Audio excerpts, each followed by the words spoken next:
had said, do you understand what will happen if we miscalculate? There will be a huge and tragic loss of life, and the government will fall.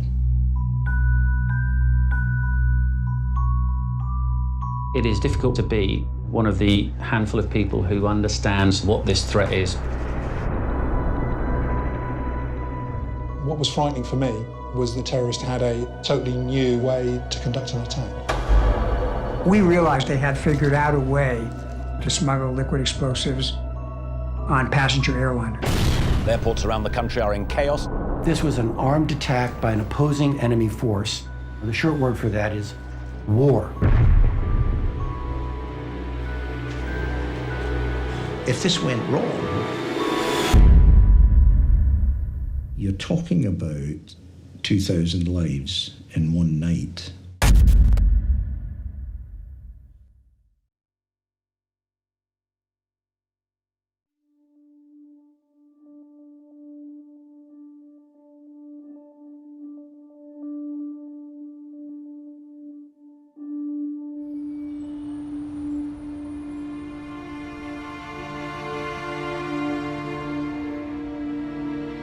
In 2006, we were only just coming to terms with the fact that we were facing a substantial terrorist threat from within the United Kingdom.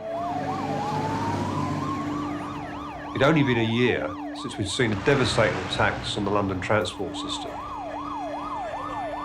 And the realisation that here we had in our own backyard residents of the United Kingdom with UK passports mounting attacks on the streets of London. MI5 and the police needed to work very closely to combat the terrorist threat. There was a lot more terrorist activity than had been anticipated. Some of them would be people who were involved at the lower level. But then there were others where you could say, this is a serious threat.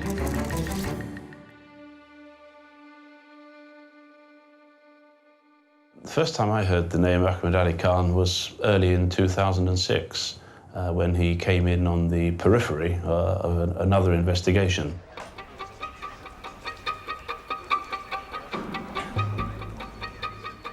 He was somebody who had associated with people of interest. Ahmed Ali Khan was already known to MI5. He'd come on the radar because they suspected him of being involved in fundraising for Islamic extremists in Pakistan. Ahmed Ali Khan was 25 at the time. He was married with a young child. He was well educated. He had a degree in computing. He led a typical life, not necessarily overtly religious. Ahmed Ali Khan progressed as a target in priority when he travelled to Pakistan.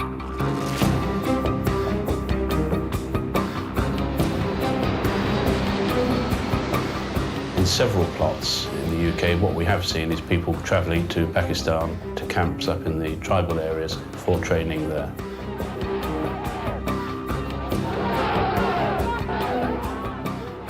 Khan was somebody who was a fairly frequent traveller to Pakistan. He'd been there several times.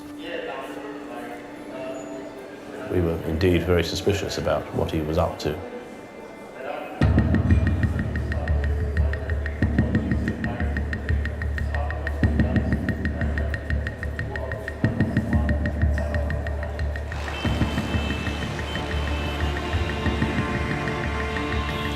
I was informed that his visit there had not been for entirely leisure purposes. And he had met people there who gave rise to concern.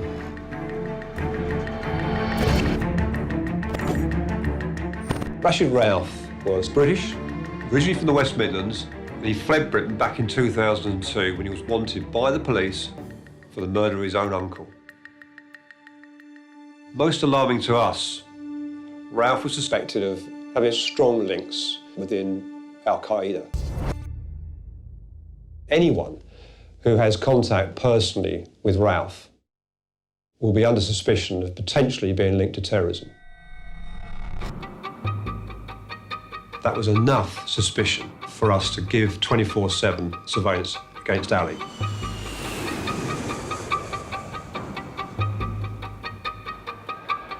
Although it sounds very easy to say, keep someone under surveillance 24 hours a day, it's a massive task.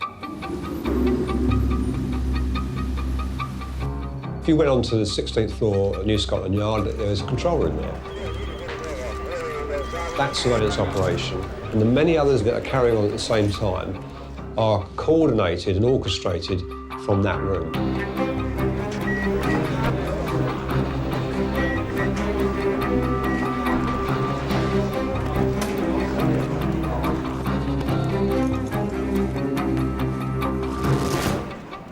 A camera aimed on the front door of a suspect means that the surveillance team don't have to be close to the house, which could compromise their position, basically show them out. Ali comes out of his house, that can be alerted to a surveillance team that will be parked up nearby.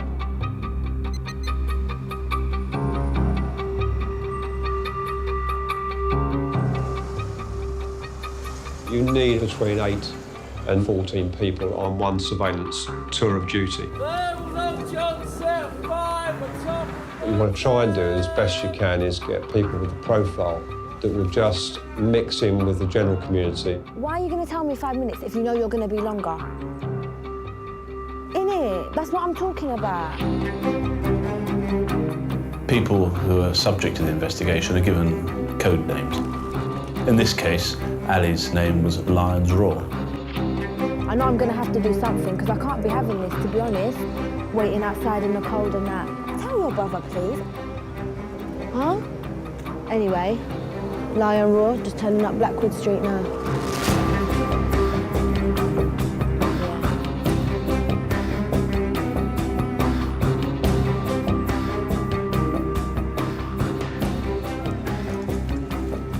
I've one on target. Surveillance is actually controlled by the target. Where that target goes, who that target meets. Who is it?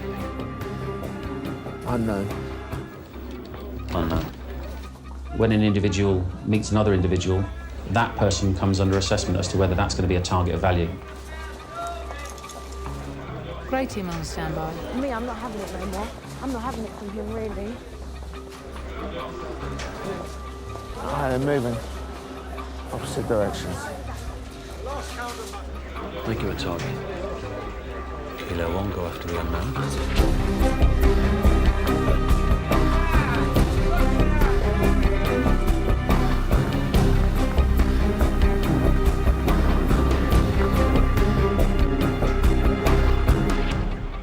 The selection process for terrorist cells is scientific.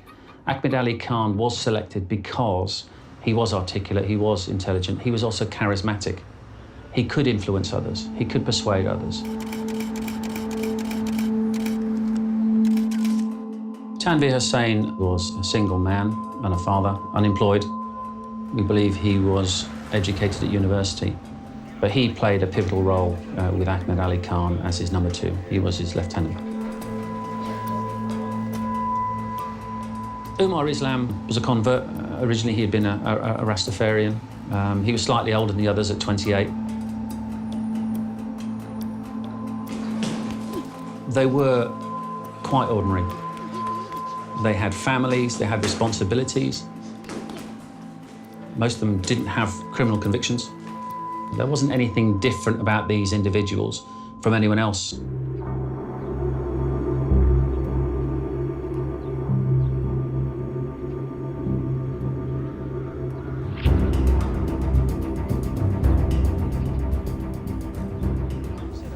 On the 15th of July, Ali met an individual who we hadn't seen before.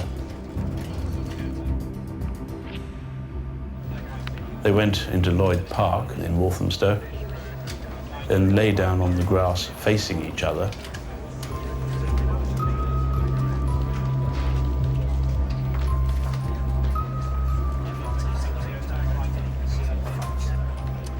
Clearly designed to avoid anyone seeing what they were doing, even lip reading from a distance. Something that we've seen is that people who have been trained in Pakistan are trained in counter-surveillance.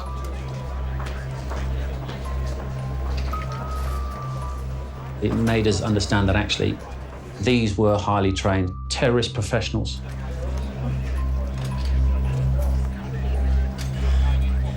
Mark each exit at the park. Blue team mark each exit of Lloyd Park.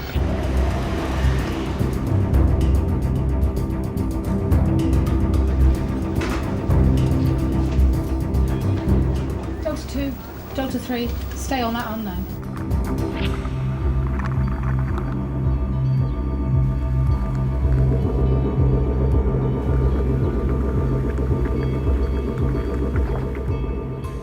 This individual was identified as Asad Sarwar.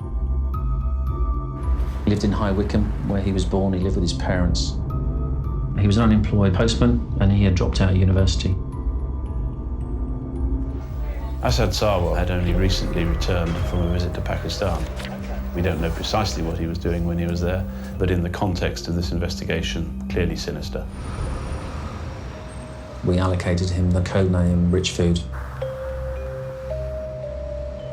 He was subject to extensive monitoring by us. It was clear from his activity that he was purchasing hydrogen peroxide. Hydrogen peroxide is a chemical generally utilised by hairdressers or in the hairdressing environment, but over recent years has been seen more and more for its use in the construction of improvised explosives. Most significantly on the attacks on the 7th of July 2005.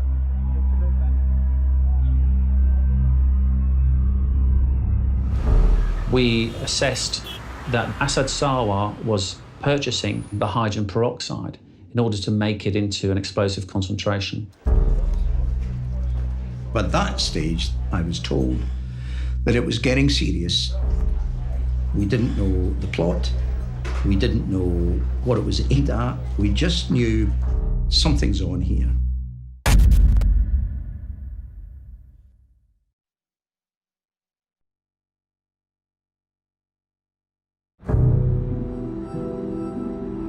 Now that some form of terrorist activity is operational, we have to alert anyone we think would reasonably be regarded as in the loop. And the biggest one, of course, is the United States of America. Our two nations were so closely linked. If there were bad things brewing in Great Britain, that probably constituted as serious a threat to America domestically and to Americans as if that plot were developing in the United States.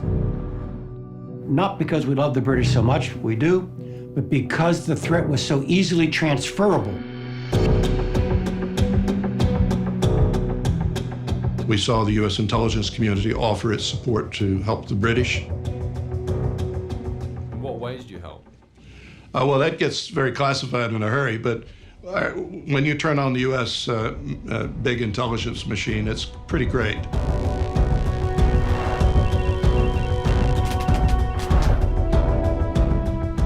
We have a lot of resources. Because we're a global service, we have touch points around the planet. The intelligence services would go to great lengths to make sure that they had some idea of what was being said and what was being passed by internet or telephone messages. From communications monitoring, we could see Ahmed Ali Khan was in constant communication with Pakistan. The central strategic direction emanated from Al-Qaeda core, and there was a middleman in between. Rashid Rauf, the man behind the screen, so to speak, and from whom we believed the plotters in Great Britain were getting advice.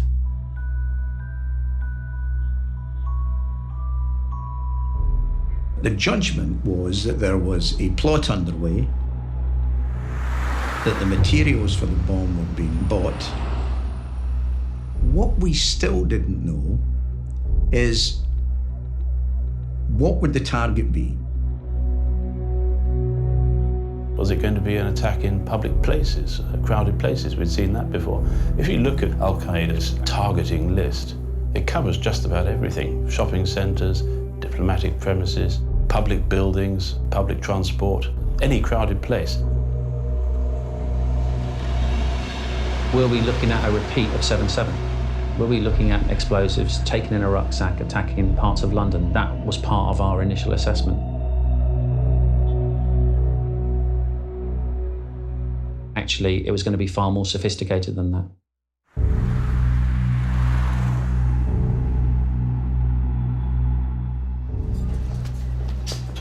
Which one? There's like 3 aisles. I don't know which one to look in. Huh? What one is it? Ali was seen by the surveillance officers paying particular attention to soft drinks bottles. Take it back.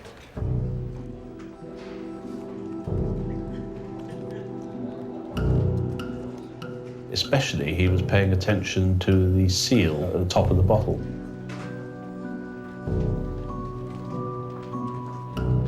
An unusual thing to do, you might think.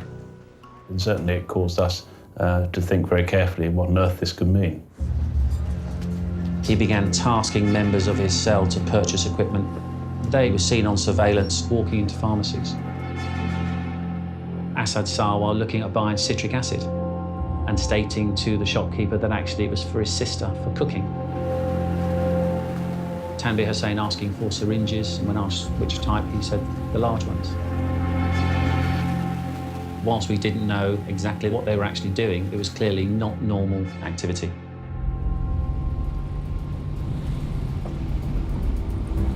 A significant turning point in the investigation came when, for the first time, we saw Ali go to Forest Road in Walthamstow. This was a new property. We hadn't seen it before in the investigation. We didn't know what the significance of it was.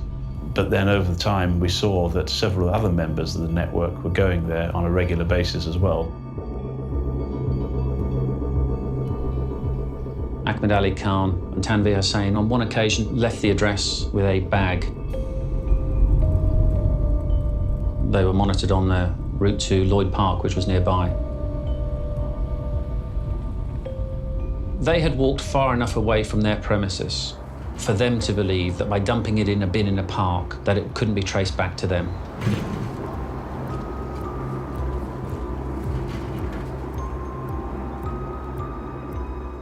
We were asked to make an assessment associated with the recovery of a carrier bag. It appeared that somebody had been hollowing out batteries.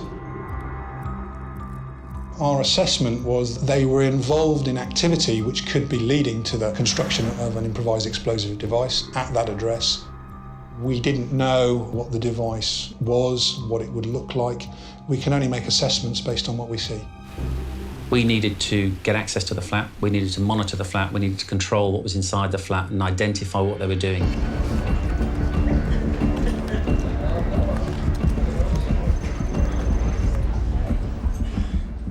A creep is a covert entry into a property.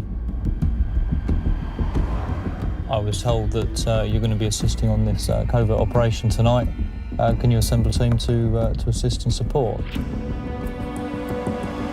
And I handpicked a number of individuals to assist. It is a high-risk strategy to enter any premises, to put in a camera and an audio probe. The risk is obviously from individuals, Ahmed Ali Khan, Tanveer Hussain, or anyone who could come in to the address.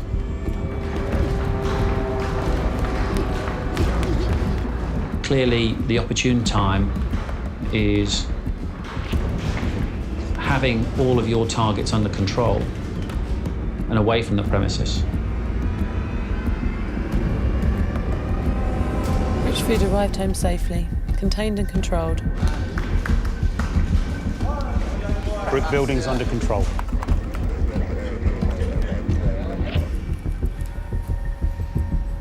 Vision on cold wind, top drawer, and line roar. Station rear control.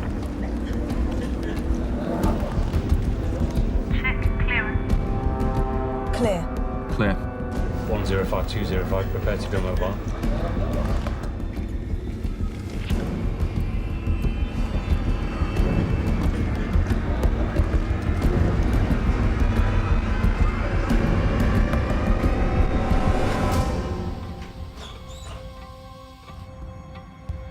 The team were nervous. There is a potential for compromise, and you're there to minimise it. So it's certainly a nervous activity to be part of.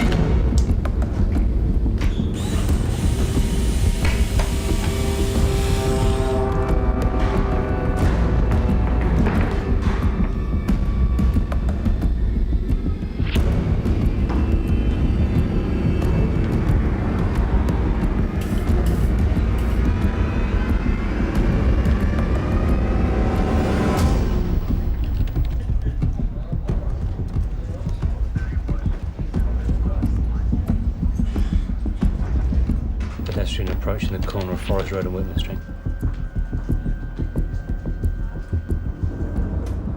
I've got a visual.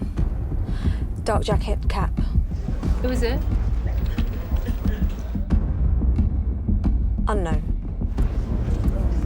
Confirm visual on targets. Brick buildings confirmed. No visual on rich food, but contained. Line raw confirmed. Cold wind confirmed.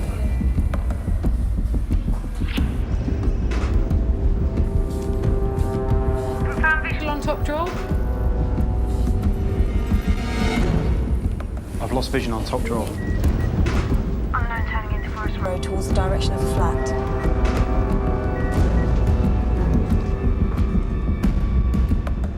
One 105205, prepare to go mobile.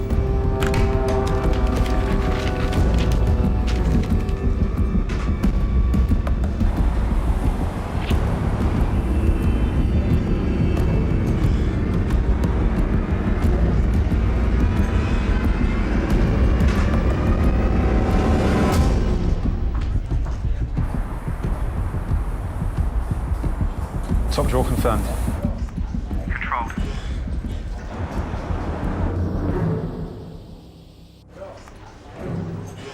Video feeds connected. Video probe in position. Check clearance for exit. Clear. Clear.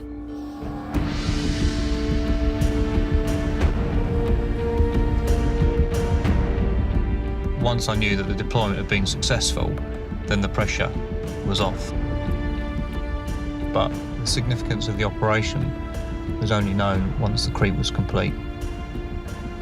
And then it was realised how important that premises was.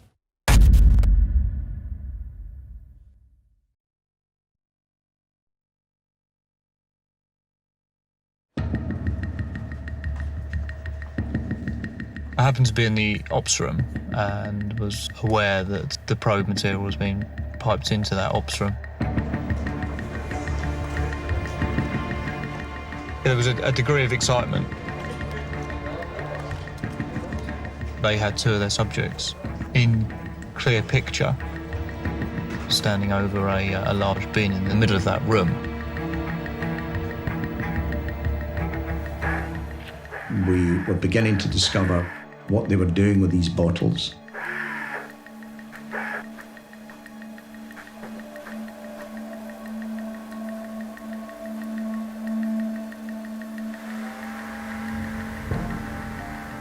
They were boring a little hole. They were extracting the ingredients through the bottom. They were draining off the ingredients. and they were putting in a substitute.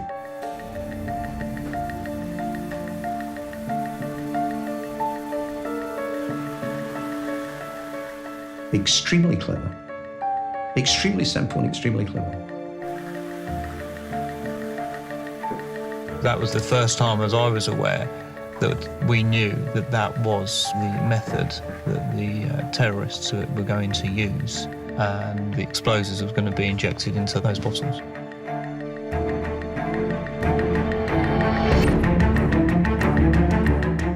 The fact that they were decanting drinks bottles, that they were looking at the seals when they were seen on surveillance, gave an indication that they were going to use some form of subterfuge. Now, why would they go to such extraordinary lengths to avoid inspection and scrutiny if, say, it was for a bus? They weren't going to be examined on a bus. If it was on a train, nobody would examine them on a train. If it was in a public space, they could surely carry the backpack. So the two places where you might use that to get through such scrutiny were securitized premises or airports.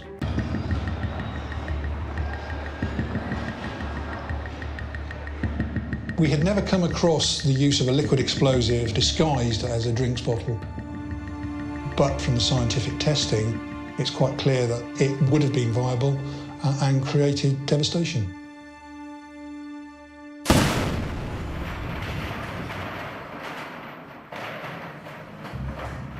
It wasn't a huge bomb, but the place where a small bomb can cause the most enormous damage is in a pressurized air cabin in an airplane.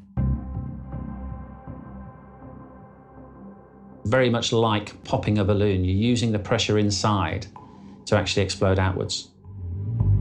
It's at that stage that the three pieces kind of fall together. Small bomb, hidden through scrutiny, devastating impact, absolute terror.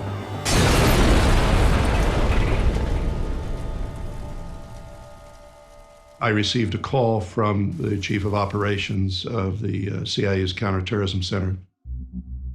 I knew that he was deadly serious when he said, "You and your deputy must come to see us right away." I've been in the center of many crises across the world over 47 years at CIA.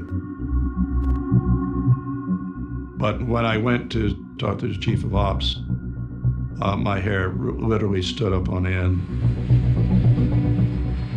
We knew that there was a new and innovative way of using liquid explosives, and looking at it technically, the CIA believed it was feasible. It was very eerie. We didn't know exactly what airlines might be targeted. It wasn't at all clear. I was incredibly worried about where this would go.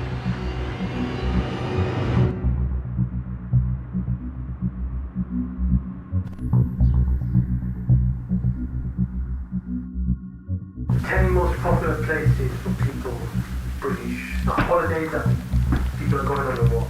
From the audio surveillance in the flat, we heard them talking about favourite holiday destinations in the US. Miami, Philadelphia, definitely Washington, man. California, I said California, Texas.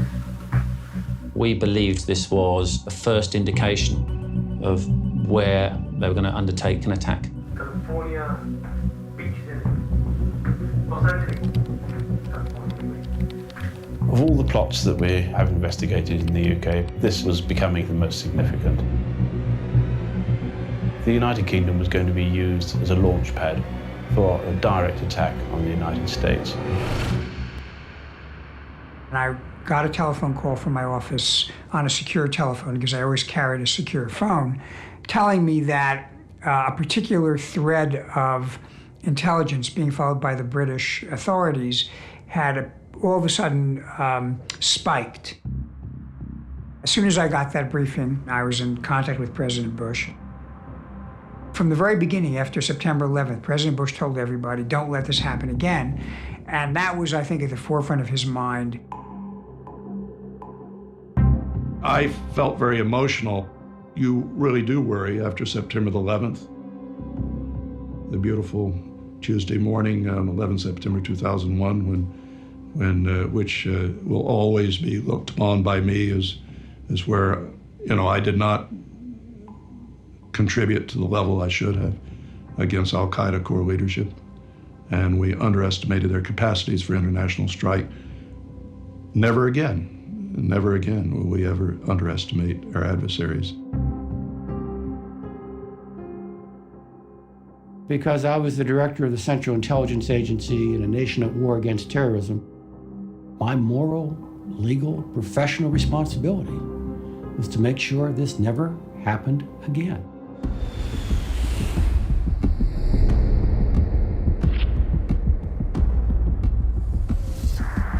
Ahmed Ali Khan was reporting back to Pakistan about at what stage he was in making the devices.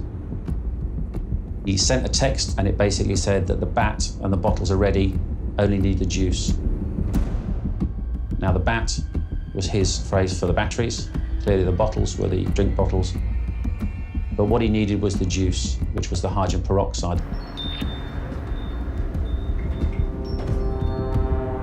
Pakistan was also directing Asad Sarwar, the main procurer of hydrogen peroxide. Asad Sarwar was in an internet cafe. A surveillance operative was looking at what he was typing and recording what it was that he was saying.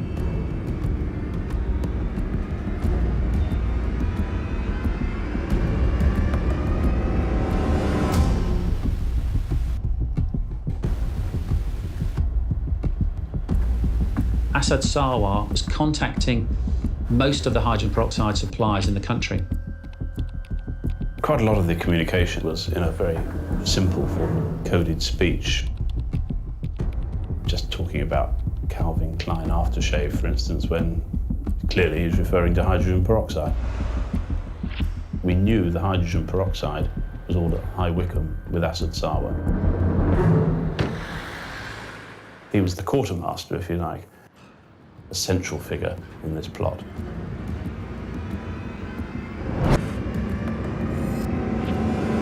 Up until now, we knew we had Ali, Sarwar, and 3 or 4 other associates. But it wasn't until we monitored a further conversation that we really understood the full scale of this operation. 6 people in. Me, Omar B, Adam, Adnan, involved. It seemed to us they were discussing how many people were going to be involved in this plot. There were a variety of names and nicknames we used. Adam, Ivo, Parol, Omar B, Wahid, and another 3 more dudes. And another 3. 7, 8, 9, 10, 11, 12, 13, 15, 18. If we think of that number of people being involved in a plot, that gave an indication of the scope of the scale of what it was they wanted to do. Wow. 4 more months. 1 more month. And then talked about possibly 1 more. And it seemed that the 1 more, bringing them up to 19, may have had some sort of special significance for them, of course, relating back to the 19 people involved in 9/11. I certainly felt the pressure personally from a couple of standpoints. First, the responsibility to protect the aviation system ultimately rested with me, at least on the American side. And what made it more complicated was because the president kept it very tightly held, I could only tell 2 other people in my agency, the head of our intelligence, Charlie Allen, and my deputy, Michael Jackson. I have several hundred officers, but I couldn't tell them anything about this. But we had to bring in Kip Hawley because we had to plan for taking protective measures involving civil aviation. Charlie Allen said, here is a plot that we're taking very, very seriously. It is of the utmost confidentiality, and you may not talk to anyone about it. This is the highest levels of the UK government and the US government. Here's the punchline, Kip. They're coming after airplanes with liquid bombs. You got to stop it. There are very limited spaces that you can talk about things like this. At the Department of Homeland Security headquarters, there is a level that is called Top Secret Special Compartmented Information, TSSCI, that's kind of at the top of the totem pole. We couldn't talk to the airline industry or the airport industry. We literally had to bring less than a handful of people into a room, get a secure laptop, and type up the protocol that was going to change the entire processing for passengers getting on airplanes. We were deciding whether to ban liquids, to perhaps ban carry-on. We developed a plan for the president to approve.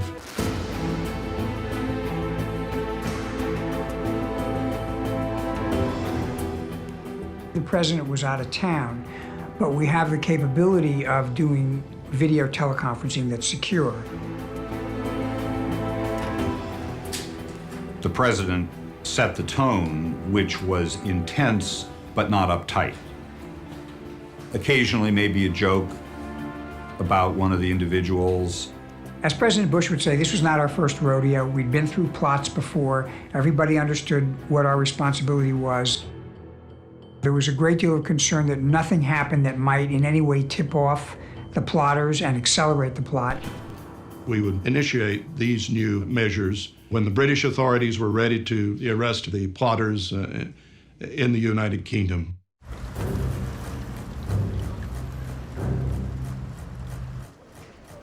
Against Hussein, Ahmed Ali Khan, and Sarwar, there was clear evidence of conspiracy.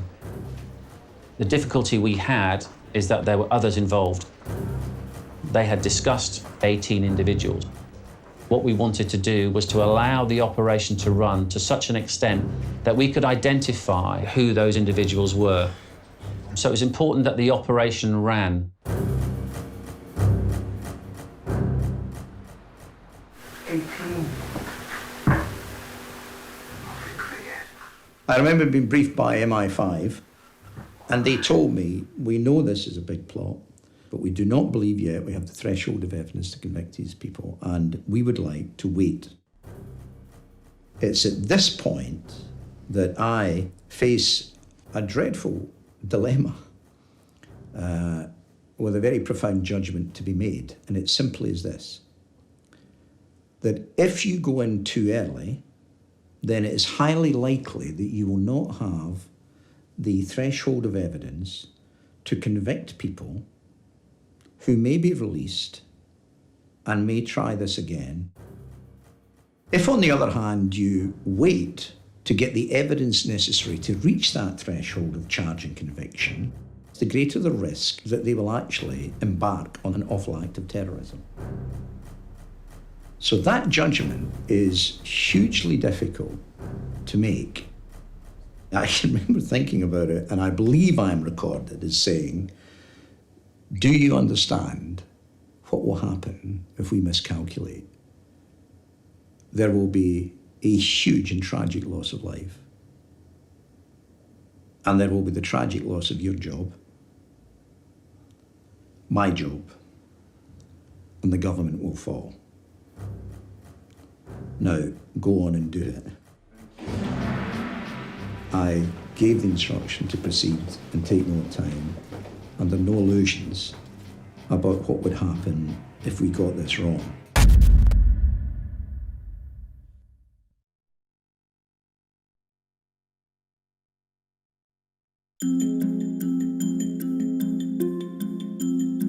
As this operation developed, the Prime Minister, Tony Blair, he was away on holiday. In fact, I think he was actually staying at Sir Cliff Richard's holiday home in the Bahamas. Obviously, I kept him informed of what was happening. He recognised the magnitude of it. But other than that, he let us get on with the job. We needed to extend the surveillance to almost all of their associates. Over 200 officers were brought into London from around the country who were trained in surveillance. This is the largest surveillance operation and probably one of the most difficult surveillance operations that's ever been undertaken in the UK. There were 28 surveillance teams, and each team, there's an opportunity to compromise another team, especially when targets come together. This type of operation, on the scale it was new to everybody.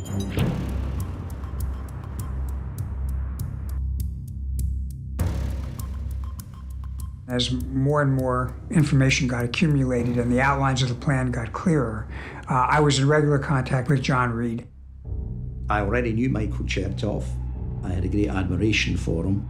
But this wasn't easy to communicate to someone from the United States who, along with many others, had gone through 9/11.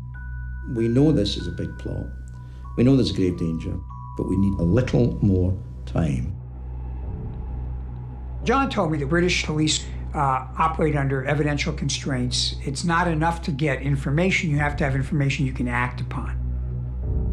From Michael Chertoff's point of view, and through him the president, because he would be briefing his president the way I was briefing my Prime Minister, Tony, then if this went wrong for them, the consequences after 9/11 would just be huge. So I knew how they would feel, but we had to ask them, please trust us.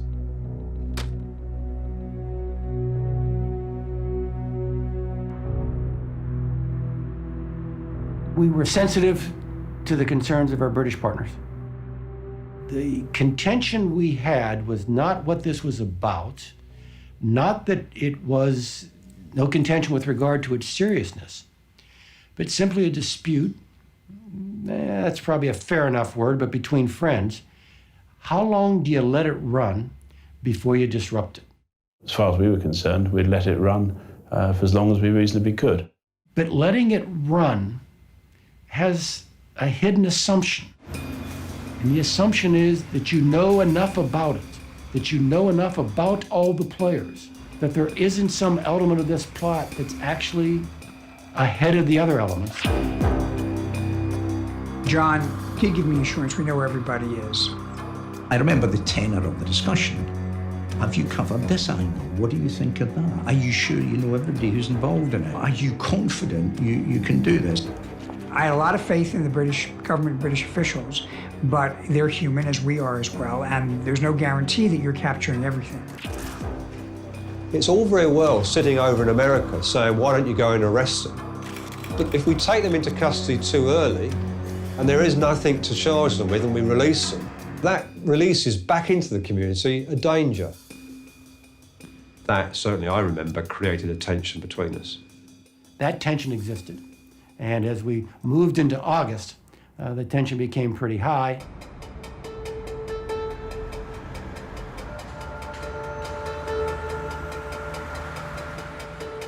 Ahmed Ali Khan on the 6th of August was under surveillance and he went into an internet cafe.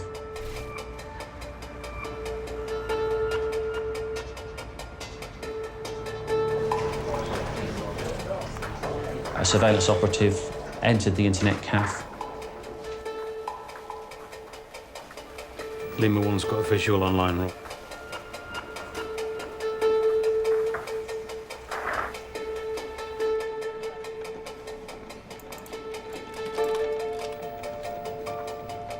Lima 1's got visual online Raw's computer.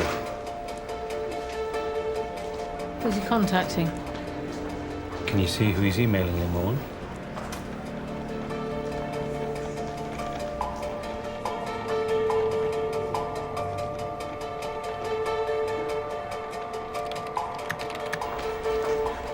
He's not emailing. What's he looking at?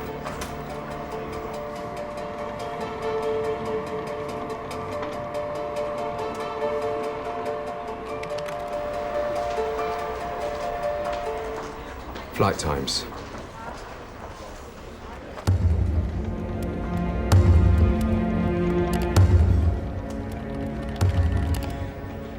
Looks like he's putting together a document.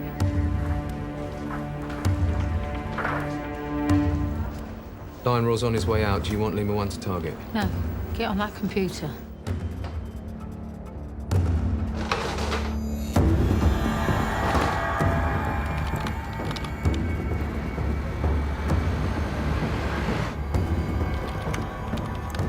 the ones recovering the file.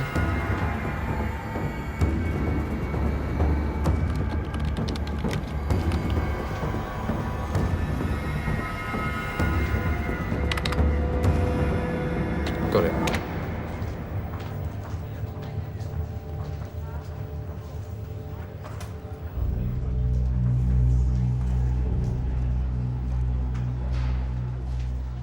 He cut and pasted and downloaded details of the 7 transatlantic flights.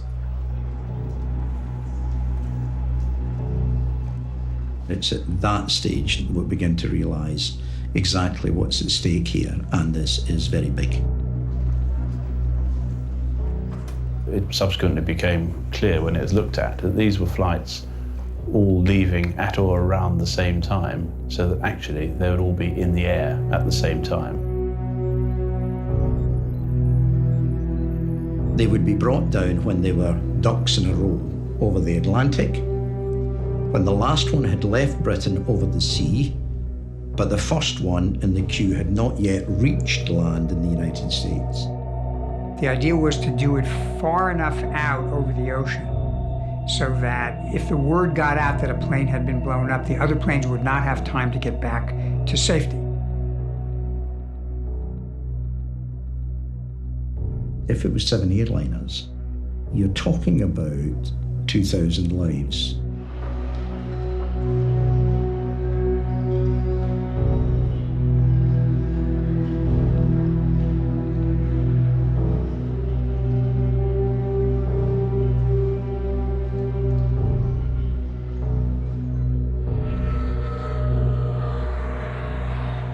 We had alarm bells going off earlier, but this really pushed the needle into the red. This was an armed attack by an opposing armed enemy force. You know, the short word for that is war. And the objective in war is to kill or capture the enemy and to prevent him from attacking us. The president was aware of this. He knew the danger. Clearly, the view of our government's leadership was, it's time to move. The preparations were advancing at a pace. The hydrogen peroxide had been bought. Everything was actually in place. So, in theory, this could have happened within days. Why didn't you just arrest them? The timing of the arrest was clearly a matter that we've been thinking of for some time. But there's never a perfect time to make arrests. Some people will always say, can't we just run it a little bit longer, get the extra bit of vital evidence? It's a judgment call in every case. Sadly, in the UK, we've had long experience of making those judgment calls. And I suppose it becomes a little bit a mixture of instinct and also hard evidence. Let me just be really candid. It's really hard to think up the public diplomacy strategy to say, yes, we're sorry the airliners went down, but we were delaying our disruption of the plot so we could build up evidence that was permissible in court. Right? There's no way to put that press release together.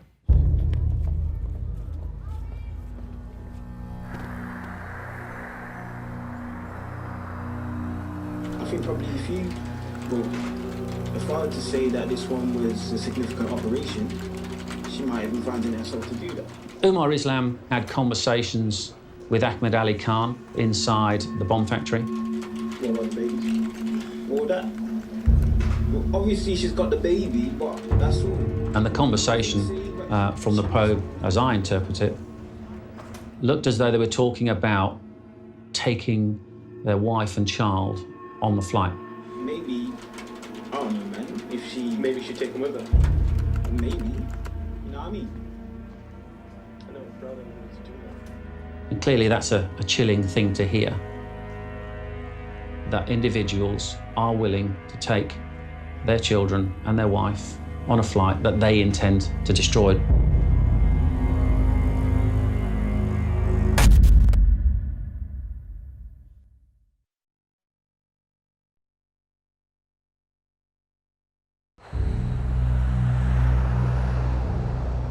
I was based in the operations room at New Scotland Yard. Soon after I arrived in the ops room, I was made aware that Islam and Ali were in the premises that we were watching, which we were referring to as the bomb factory. We couldn't see them, but we could hear wafts of conversation. When you mention Allah, do that. When you're making a point away, yeah? It sounded like Ali was sort of telling or coaching Islam in a very sort of leading way. I'm Muslim. You're warning the kuffar. My colleagues hadn't heard anything similar before. Together we were trying to puzzle out what was actually happening. Give it a bit of aggression, a bit loudly. It was enough to make us concerned that something untoward was being prepared. I notified the senior investigating officer and the national coordinator of that development. From the audio surveillance, I had the first indication that they were making suicide videos. Stand now. This is Ummah Islam, the son of Islam. To the people of the world, this is an obligation on me as a Muslim to wage jihad against the kuffar. I say to you disbelievers that as you bomb, you will be bombed. As you kill, you will be killed. This told us that they were nearing the end of the preparation phase, and that the making of the suicide video, sometimes called the living will, was the final stages of what they were preparing to do, and they were preparing to die. The single fact was this cannot be allowed to happen, and whatever we can do to make it not happen, we need to do, and we need to do now. We knew that Ali would not go ahead without Rashid Rauf's instructions. Rauf was both the leader and the controller of this plot. They hadn't had the go-ahead from Pakistan. We knew that that was the state they were at, so there was no immediate need to make arrests on grounds of public safety.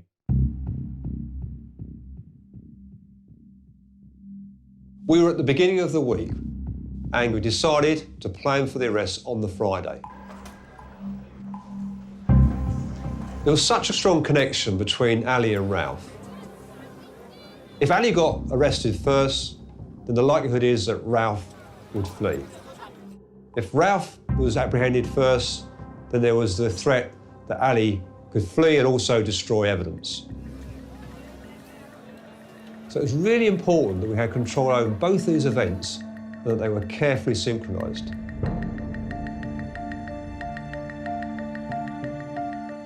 The pressure I had was significant to do the right thing and to make the right things happen when they should happen. So in early August, I took a trip to Pakistan.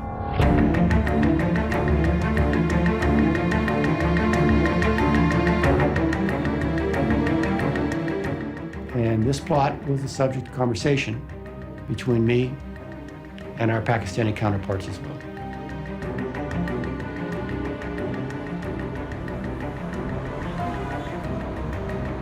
We'd shared intelligence with the Americans throughout this operation, but nobody told us that anyone from America was going to Pakistan.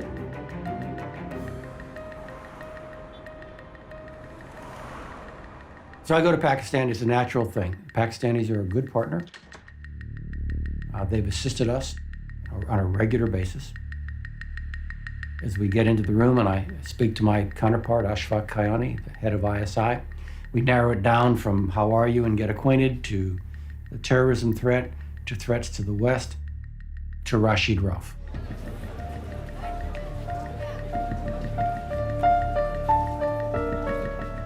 I think the ISI appreciated the importance of Rauf. I mean, we had a very good record with the ISI. As we say, taking off the battlefield, Al-Qaeda leadership, if they were foolish enough to be in the settled regions of Pakistan, where Rauf was.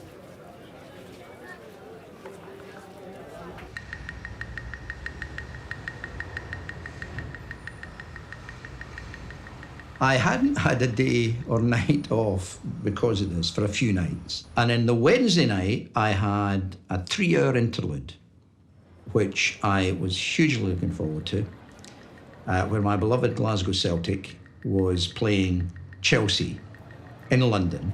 So I didn't have to leave London, I was about, and I went along and watched the first 45 minutes, and much to my delight, Glasgow Celtic were winning 1-0.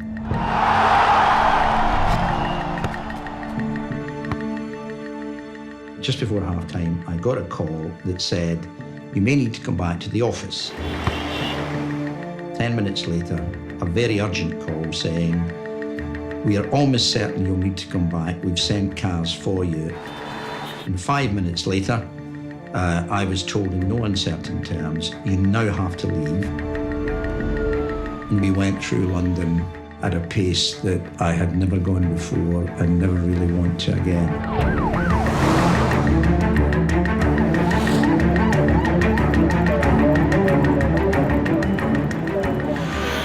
And I was taken straight to the Home Office when they told me that Rashid Rauf, the Pakistani end of the connection, had been arrested by the Pakistan authorities.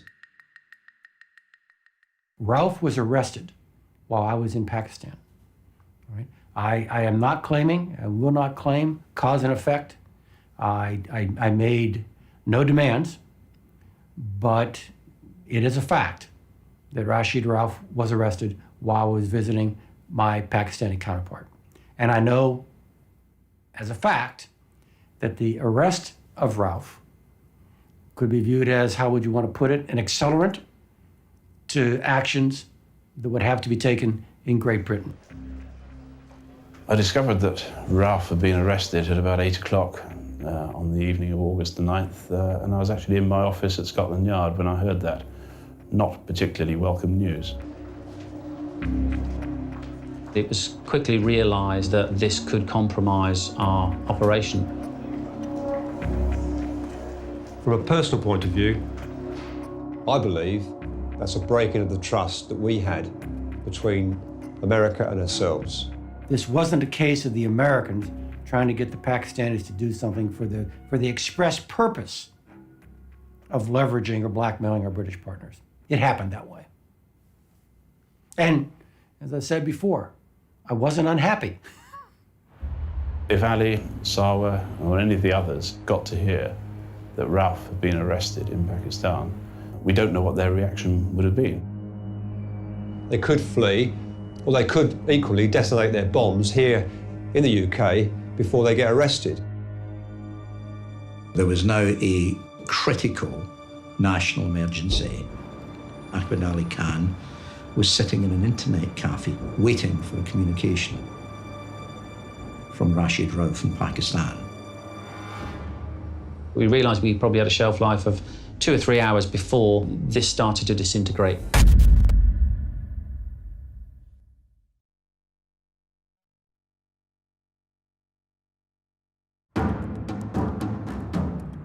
Having heard that Rauf was arrested, we had to move into what's called the executive action phase. In other words, we had to arrest all the people involved in this as soon as we could.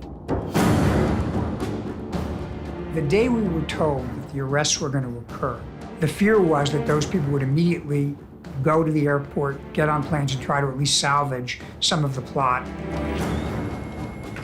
The thing that had to be done from the start was talk to the other authorities around the world to get them to, starting with the next flights out, to ban liquids. One of the concerns that we had was insider help. Did they have somebody working inside a UK airport in any capacity? Because it is part of Al-Qaeda plotting to get help from the inside if they can.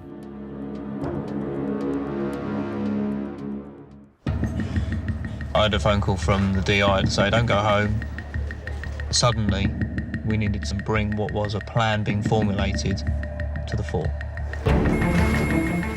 The arrest phase was an adrenaline rush. Yes, it was, because it wasn't pre-planned the way we wanted it. There are 2 rooms running in response to this. The surveillance has an operations room. In another office is a support office, which was set up literally on the night. It sounds a bit old-fashioned now, but we put whiteboards up there with the names of all the suspects.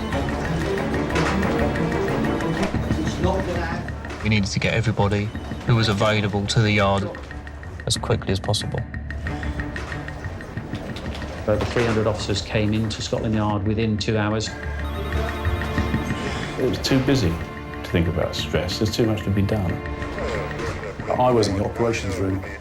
I was instructed to deploy officers and manoeuvre arrest teams into position.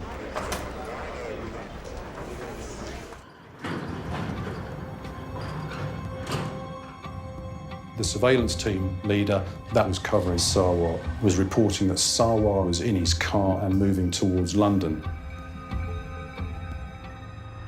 If I could only arrest one person all night, that person was going to be Sarwar. If he had the explosives, he was in a position to make the attack happen.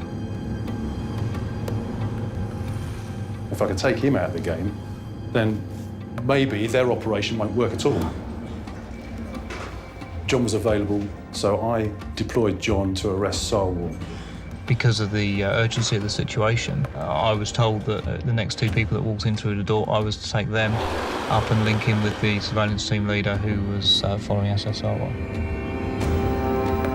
At that time, he was travelling towards Walthamstow. There was a rush from Scotland Yard up to Walthamstow. I had two other officers with me.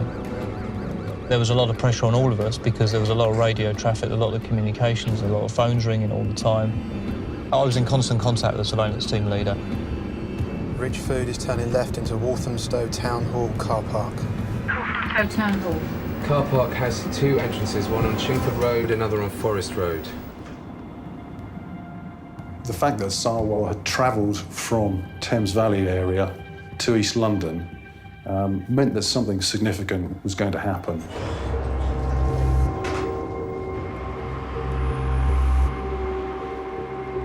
Lion Roar's mobile.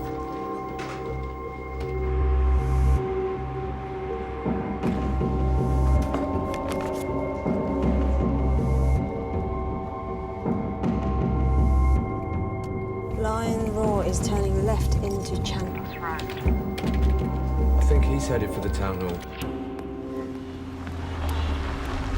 It seemed a significant point of the operation if the ringleader meets with the quartermaster. It could well be that they were bringing forward or bringing on the attack phase of their operation. There was confusion because the communication between me and the surveillance team leader was temporarily broken for whatever reason. The last communication I can remember having with the surveillance team leader was that they were in the front of Walthamstow Town Hall and we needed to make that arrest. I was then faced with the situation. I had my two main players together, a golden opportunity to arrest them both. The surveillance officers were present, but actually no arrest team in place. The question was, what do I do?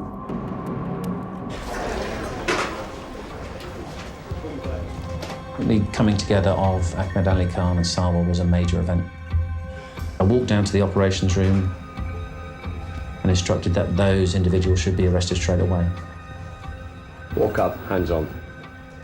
We didn't have arrest teams nearby.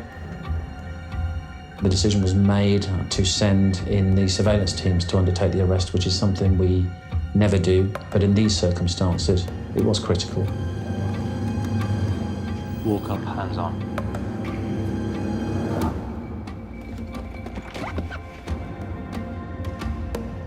It's quite a heart-stopping moment, to be honest, because the question is everybody safe? Whilst you can monitor and listen to the radio, the truth of the matter is that you're sending people into the unknown. So I walked over and looked in the boot. Something's going on. You've got the ringleader and the quartermaster, and now there's something in the boot. You know, what is it? There's the risk of explosive material being readily to hand. We're dealing with terrorists. These are people who are desperate, they are committed, they're ruthless.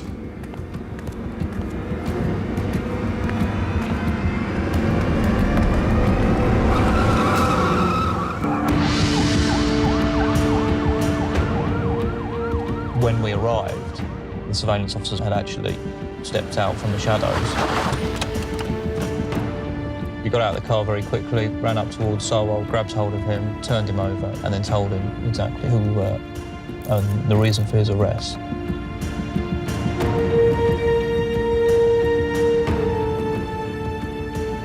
The two main players were now out of the game. It was a good start to the evening. One by one, throughout the night, the suspects were all arrested. Some in the street, some in their homes, some in vehicles. Some people may find this hard to believe. There were no armed police deployed that night. The entire operation was carried out by unarmed officers. I'm not sure when they set upon it that the police were convinced that they could get everyone. I think as they gradually picked everybody up, it began to dawn on them that this had been a hugely successful overnight operation. Quite tiring, and certainly I seem to recall that it was 2 days before I got back to bed, but that's what goes with the job. Breaking news this morning, security services are saying a major terrorist plot... Had this plot been carried out, the loss of life to innocent civilians would have been on an unprecedented scale. The recent arrests are a stark reminder that this nation is at war with Islamic fascists. After the arrests, there were some very significant finds when we were conducting searches of houses. In particular, Asad Sawa's house. Hidden in the roof of his garage was a tape, and on that tape there were 5 suicide videos. This is revenge for the actions of the USA in the Muslim lands and their accomplices, such as the British and the Jews. We have warned you so many times to get out of that land, leave us alone, but you have persisted in trying to humiliate us, kill us. It is quite clear to me that Ahmed Ali Khan and all of those who made suicide videos wanted notoriety. They were looking to make this bigger than 9/11. To all the non-believers, all the non-Muslims, let it be known that you can never win in this war. Never can you win in this war.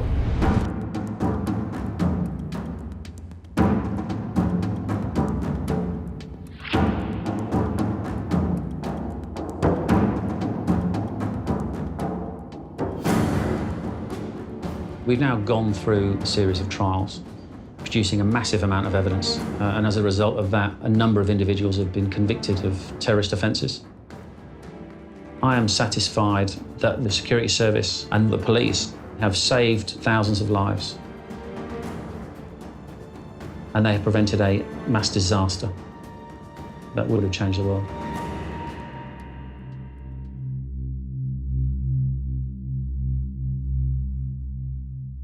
When Rashid Rauf escaped, it was clear to me that this was not really kosher, that something really was amiss here, and that he was permitted to escape. I think the story was something about he was being moved between locations, and they stopped at a McDonald's, and then he had to go pray, and then, did anybody see Rashid? Where'd Rashid go? Yeah, we were a bit, let me just say, nonplussed by that, and very disappointed and very angry. Rashid Rauf goes into the tribal region and begins to re-energize his activity, begins to try to reconnect, and we begin to try to find him yet again. A British terror suspect is reportedly killed in Pakistan. There are claims that Rashid Rauf has died in a US missile attack. It's generally believed that Rashid Rauf was killed suddenly and with precision, I think is the way the press accounts would describe it. And I must admit, that's a good thing. I've heard rumours, as everybody, that he's dead. I don't know if that's the case or not. Government agents haven't actually seen the body. The local militants have cordoned off the area, so it might be quite difficult to ultimately get real confirmation of his death. Some say that the Pakistani and the American authorities want us to think he's dead, because actually he's being tortured in a cell somewhere. This individual, this evil individual, was now at last dead, and I believe him to be very much deceased at this stage. No body's ever been found. He's deceased.